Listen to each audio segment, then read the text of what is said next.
Umani ng samot-saring reaksyon mula sa netizens ang aktor na si Jericho Rosales matapos mapansin ng ilan ng umano'y mali-maling English grammar niya sa isang panayam na inilabas kamakailan sa social media.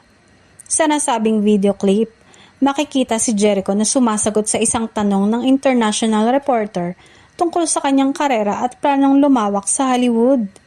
Gayunpaman, ilang netizens ang agad nakapansin sa kanyang pagsasalita sa wikang English kung saan may mga bahagi umanong awkward o hindi tama ang pagkakabuo ng mga pangungusap. Agad namang umani ng mixed reactions ang nasabing clip, habang marami ang pumuri sa aktor dahil sa kanyang confidence at pagsisikap makipag-usap sa banyagang audience. Hindi rin napigilan ng ilang bashers na punahin ang kanyang accent at grammar. Proud pa naman ako sa kanya. Pero sana inayos muna niya English niya, komento ng isang netizens. At least, he's trying. Mas okay yon kesa sa hindi nagsasalita dahil sa takot magkamali. Depensa naman ng isang tagahanga.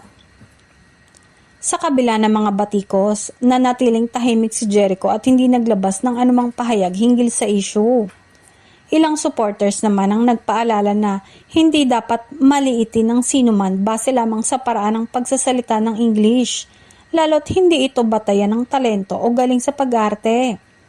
Si Jericho ay kilalang multi-awarded actor at isa sa mga itinuturing na veteran leading men sa industriya ng showbiz.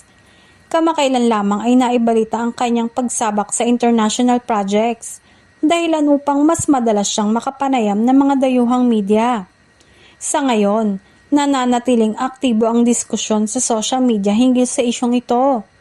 Patunay na patuloy pa ring pinag-uusapan si Jericho hindi lamang bilang artista, kundi bilang proud Filipino na handang makipagsabayan sa pandaigdigang entablado.